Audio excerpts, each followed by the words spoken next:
Très chers amis, Shabbat Shalom Umvorach et Purim Sameach. Cette année, pour la plupart des communautés juives, Purim tombe vendredi, avec les lois particulières au Purim qui tombe vendredi. Et ensuite, nous lirons la paracha de Kitissa pendant Shabbat, paracha Kitissa, et qui est un Shabbat simple. Il n'y aura pas, dans la plupart des communautés, il n'y aura pas de deuxième Sefer pour une deuxième lecture. Exception faite à Yerushalayim. À Yerushalayim, Purim tombe le 15 Adar et non pas le 14. Et donc, le 15 Adar, ça tombe Shabbat. Et donc, ce Shabbat, nous lirons à Yerushalayim la paracha de Purim.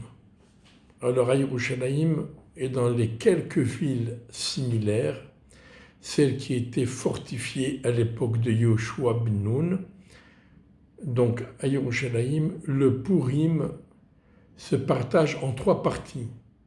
Le vendredi, on lit la Megillah et on fait les matanot, les evionim, des cadeaux pour les pauvres.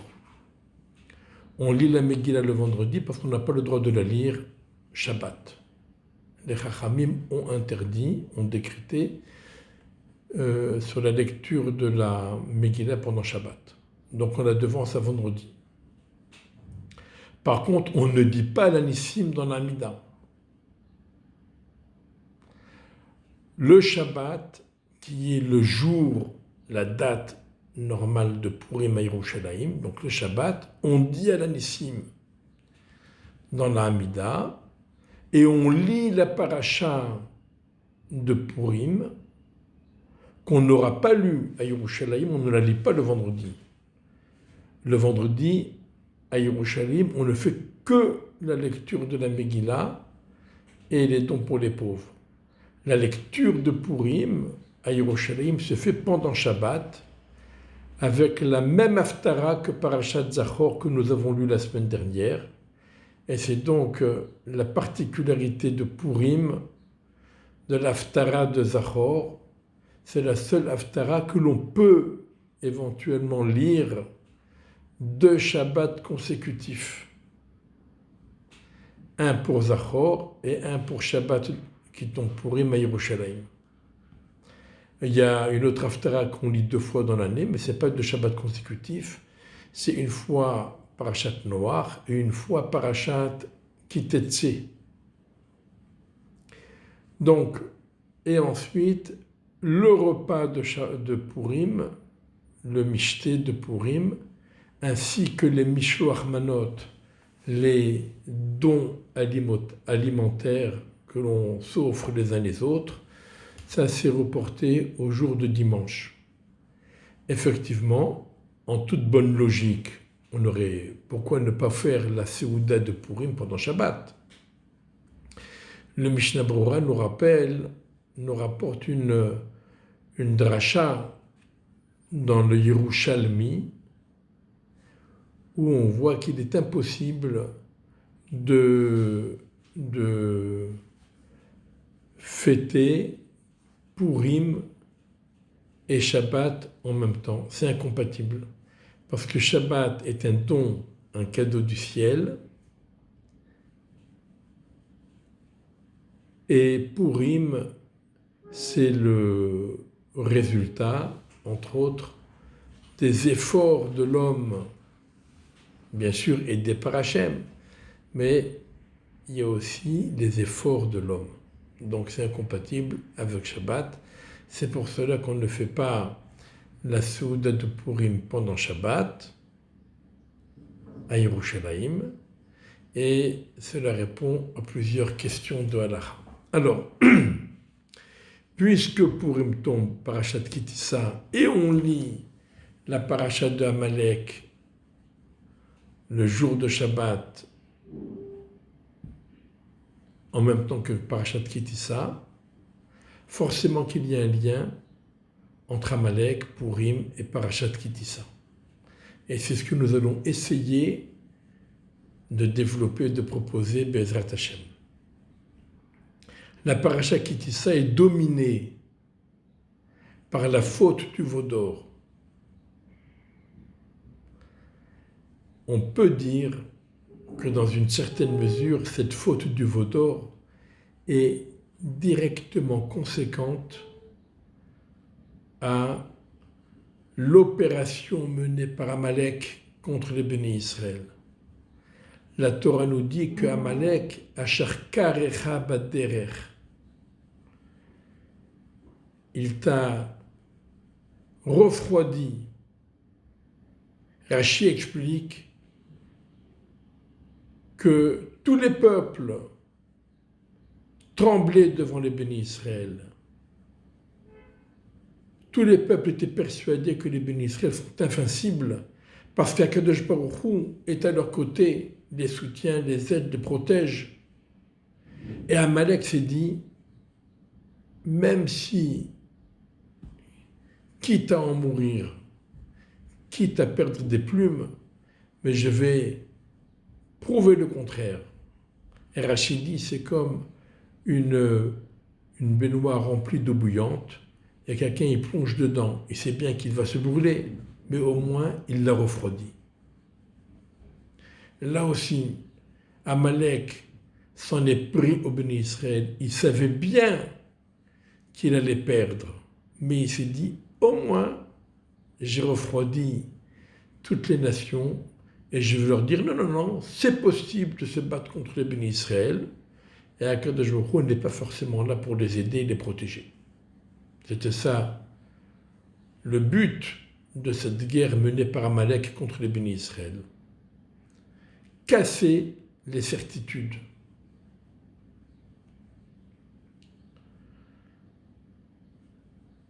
Et il y a une autre explication. Asher karecha, il t'a refroidi. Il t'a enlevé cet enthousiasme dans la Avodat Hashem. On n'est plus chaud pour les mitzvot. On est refroidi. Donc il y a deux choses. Premièrement, il a instillé le doute. Il a cassé les certitudes. Il a mis le doute. On peut pas se battre contre les bénis Israël. Akadosh Baruch Hu veut les aider, veut les protéger ou pas. Il a mis le doute. Et de même, il a refroidi les bénis Israël dans leur enthousiasme à la Avodat Hashem, au service de Dieu, à l'accomplissement des mitzvot, à l'étude de la Torah. Effectivement, au moment de Matan Torah, on se rappelle tous que les bénis Israël ont acclamé et dit avec force et joie « Naaseh venishma » nous ferons et nous écouterons, c'est-à-dire nous comprendrons et nous accepterons.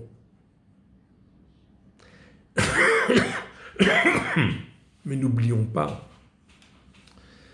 que les bénis Israël n'ont pas d'emblée dit Naaseh venishma. À deux reprises, les bénis Israël se sont contentés de dire seulement Naaseh, nous ferons. Et il a fallu que Moshe insiste jusqu'à ce qu'il les fasse dire Naaseh venishma. D'ailleurs, la Gemara rapporte qu'Akadosh Baruch Hu, il a dû renverser la montagne par-dessus les bénis Israël et il les a menacés. Il leur a dit ou vous acceptez la Torah ou alors ceci sera votre tombe. Et les bénis Israël ont accepté. Donc sous la contrainte.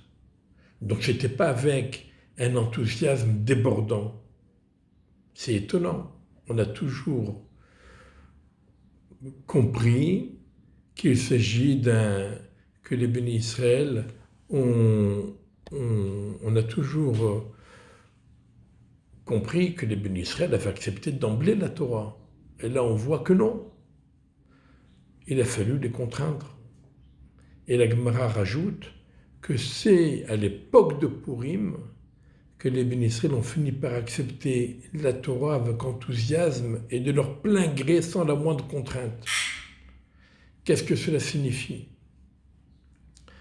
Bien, tout simplement, cela signifie qu'il y a la Torah chez Birtav et la Torah chez Béalpé. Il y a la Torah écrite, et il y a la Torah orale. La Torah écrite, sans problème, Akadosh Baruch Hu nous dit de faire des mitzvot, nous allons les faire. On accepte.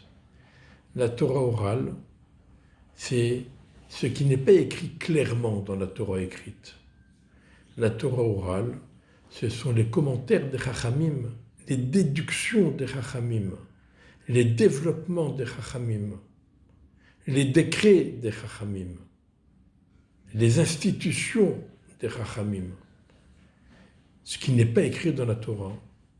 Et ça, les Béni Israël n'étaient pas enclins de prime abord à les accepter avec enthousiasme. Il a fallu que Moshe Rabbeinu insiste. Il a fallu mettre une petite menace pour que les Béni Israël finissent par accepter la Torah chez Béalpé. À l'époque de Purim, après les miracles de Purim, eh bien, les Béni Israël ont accepté la Torah chez Béalpé de leur plein gré, sans la moindre contrainte et avec enthousiasme. Et alors, on peut dire que on peut donner l'explication suivante. La faute du veau d'or dont il est question dans la paracha qui dit ça, elle est conséquente à l'opération de Amalek. Amalek a mis le doute chez les Béné Israël. Qui a dit que peut-être que on peut comprendre autrement? Combien de fois on entend des réflexions de ce genre sur les Talmidei Chachamim, y compris les maîtres de la Mishnah et les maîtres de la Gemara. Évidemment, n'en parlons pas des maîtres contemporains. Et donc, ça c'est l'opération d'Amalek, mettre le doute. Et quand on doute de quelque chose, eh bien, on fait Avodah Zara. C'est la faute du veau d'or. Avodah Zara. Mais il y a dans la faute du veau d'or un autre problème. C'est que les Béné Israël se sont refroidis. Ils ont perdu toute chaleur et tout enthousiasme. Par exemple, Moshe Rabbeinu, les Béné Israël ont cru que Moshe Rabbeinu est mort. Bon, alors, qu'est-ce qu'il convient de faire? Il faut faire des espédim, il faut pleurer, il faut se réunir, etc. Qu'est-ce qu'ils ont fait? Immédiatement, ils ont trouvé un remplacement, le veau d'or. On remplace Moshe. Où est l'attachement à Moshe Rabbeinu? Ça, il est perdu. Donc on voit bien que la faute, l'opération d'Amalek, elle a provoqué, elle a causé les deux fautes qu'il y a dans le veau d'or. D'abord le doute, et ensuite la froideur. Milchama l'Hashem ba'Amalek, midor d'or. Akadosh Baruch Hu va lutter contre Amalek de génération en génération. L'expression d'or, on le retrouve dans une autre occurrence. C'est marqué d'or v'dorshav, d'or v'chachamav. Chaque génération, elle a ses maîtres. C'est ça, Akadosh Baruch Hu va se battre contre Amalek à chaque génération pour maintenir la confiance du peuple envers ses maîtres de chaque génération. On le chante tous les matins dans la Shira. Vaya aminu badonai uv Moshe avdo. Les bénis Israël ont eu la confiance et la foi en Dieu et envers Moshe Rabbeinu. HaKadosh Baruch Hu a nommé des maîtres dans chaque génération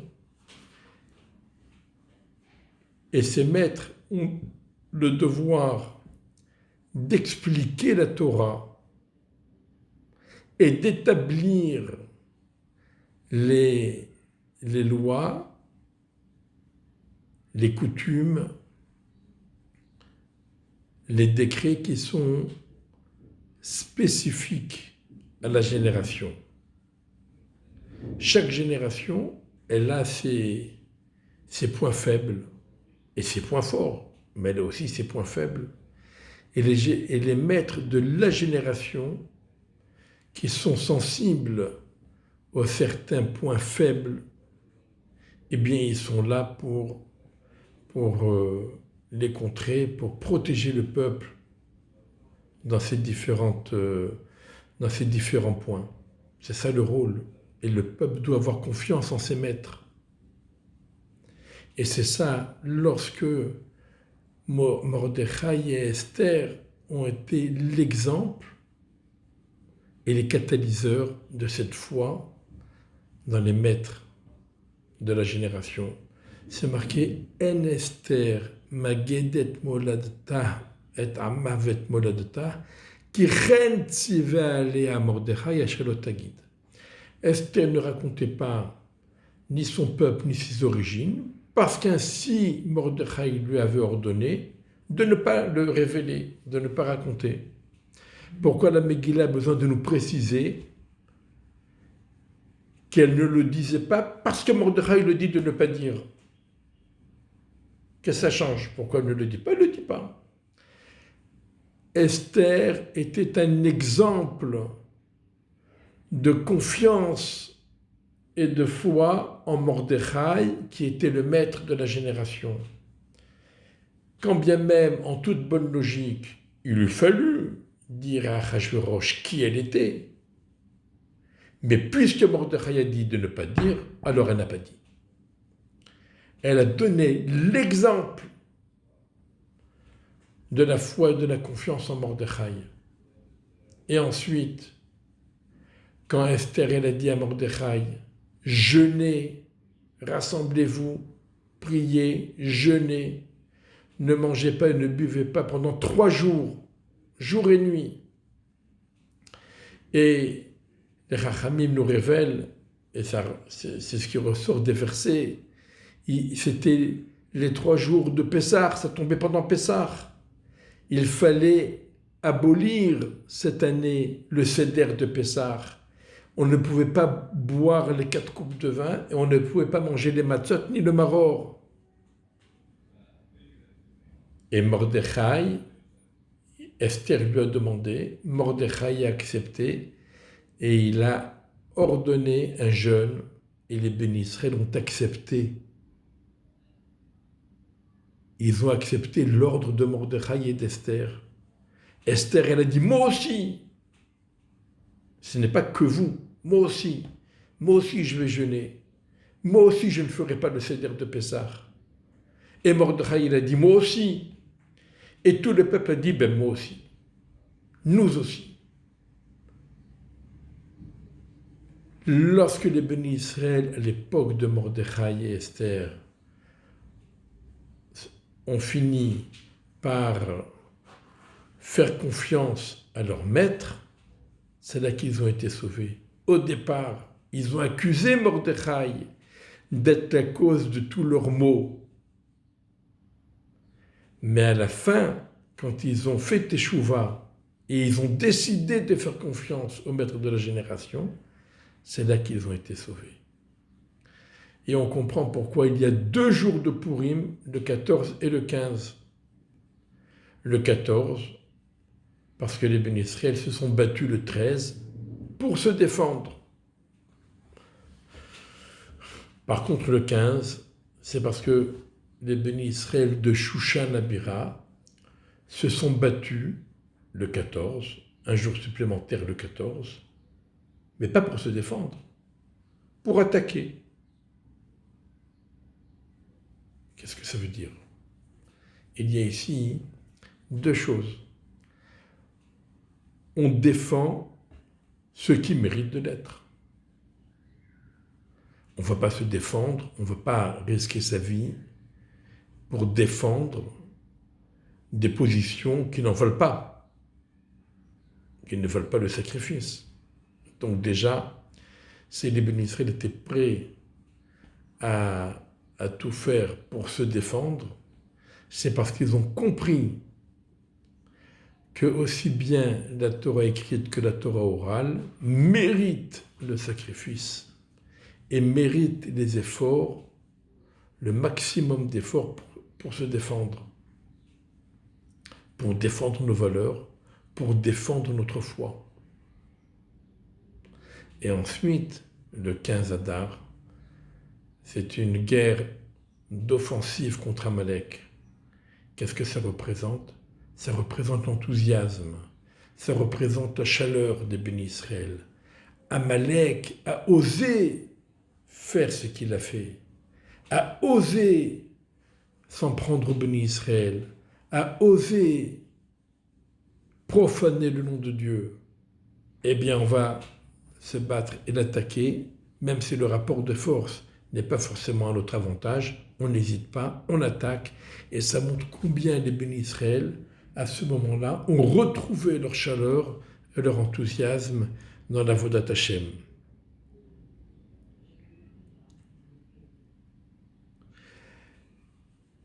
La halakha nous dit Abdelo Yada, Chaya finish le Bassoumé Bepouraya, un homme a l'obligation de s'enivrer à Purim, Abdelo Yada, jusqu'à ce qu'il ne sache plus la différence entre Arur Haman et Baruch Mordechai. Alors évidemment, c'est une halakha très particulière, très étonnante, et il y a énormément de commentaires qui ont été donnés à ce sujet, mais on peut proposer la chose suivante. Ad de l'Oyata, jusqu'à ce qu'on ne sache plus entre Arur Haman et Baruch Mordechai. Pourquoi? Parce que Mordechai, il nous dit de faire certaines choses que logiquement sont dangereuses. Mordechai, il a dit de ne pas participer au repas d'Achashverosh. Politiquement, c'est très mauvais. Mordechai a décidé de ne pas se prosterner devant Haman. C'est très dangereux. Les représailles qui risquent d'y avoir, d'ailleurs, il y en a eu. Mordechai dit, d'un côté, Haman, il est dans toute la froideur de la logique. Lorsque quelqu'un, il s'en remet à la raison et à la logique, on peut être très très froid. C'est la logique. Logiquement, c'est ça qu'il convient de faire. Un point, c'est tout. On ne réfléchit pas plus. On fait ce que la logique nous dit de faire. Et on a des doutes. Alors qui on écoute? Ad loyada. Jusqu'à ce qu'on ait tellement de doutes qu'on ne sait plus qui écouter. Mais finalement, parce qu'on a la foi, uniquement parce qu'on a la foi, et parce qu'on est attaché, alors on écoute Mordechai et on n'écoute pas Haman. Voilà. Et c'est pour cela que cette fête s'appelle Purim. Purim al-Shem Apur. Purim en souvenir du tirage au sort. Quel tirage au sort? Le tirage au sort de Haman, qui a tiré au sort la date du 13 Adar pour anéantir les bénis Israël. Donc la fête de Purim, elle porte le nom du malheur. Elle ne porte pas le nom du miracle et du sauvetage. C'est pas Hanouka. Hanouka, c'est le nom qui rappelle le miracle. Sukkot, parce qu'on a été Akadosh Baruch Hu nous a abrités dans des Sukkot quand il nous a fait sortir d'Égypte. Pessah, en souvenir du Korban Pessah, quand on est sorti d'Égypte. Purim, c'est une fête qui porte le nom du malheur. Oui. Et en plus, il y a eu un seul tirage au sort, Hachem Apour, au nom du tirage au sort. Alors pourquoi on l'appelle Purim?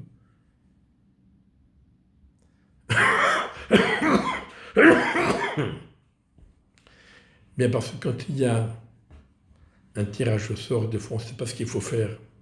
Est-ce qu'on va à droite ou on va à gauche? On fait un tirage au sort, et si c'est pile, on va à droite, si c'est face, on va à gauche. C'est ça, il y avait deux sons de cloche, Mordechai et Aman. Mordechai dit d'aller à droite, Aman dit d'aller à gauche. Mordechai dit de faire comme ça, Aman dit de faire le contraire. On ne sait plus quoi faire. On ne sait plus quoi faire. Et on a tiré au sort. Aman, lui, il a tiré au sort. C'est tombé quelque chose. Mais Mordechai, lui aussi, il a tiré au sort. Et c'est tombé le contraire. C'est tombé la même chose, mais à notre avantage. Voilà, Purim. Purim, parce que nous avons fait le choix entre les deux options, et on a compris que c'est Akadosh Baruch Hu qui dirige tout. C'est pour ça que la Megillah doit être entièrement déroulée avant la lecture, pour bien nous faire comprendre, lorsqu'on a une vision très segmentée des événements, chaque événement pris à part peut être compris d'une certaine façon. Mais quand on a tous les événements réunis et quand on a une vision globale de tous les événements de Purim, ça a duré 9 ans, alors on comprend et on voit la main de Dieu qui dirige tout et qui nous protège. Qu'il en soit ainsi cette année et tout le temps, qu'on se sente protégé et guidé par Akadosh Baruch Hu, et qu'Akadosh Baruch Hu mette fin à cette guerre, apporte la libération de tous les otages, la réussite pour tous nos soldats dans toutes leurs opérations, et qu'Akadosh Baruch Hu, mais pas que Akadosh Baruch Hu et nous-mêmes, nous soutenons tous ceux qui étudient la Torah et nos maîtres, que nous apprenions à écouter et à faire confiance et à écouter à nos maîtres de toutes les générations, pas seulement la génération d'hier, ou bien la génération de demain, mais la génération d'aujourd'hui. Chaque génération, elle a ses maîtres, et il faut les écouter et les suivre. Bezrat Hashem. Et que nous ayons tous des bonnes nouvelles, la venue de Mashiach Tzidkenu, la reconstruction du Beth Amikdash, et le retour de tous les bénis Israël en Eretz Israël. Shabbat Shalom Mvorach et Purim Sameach.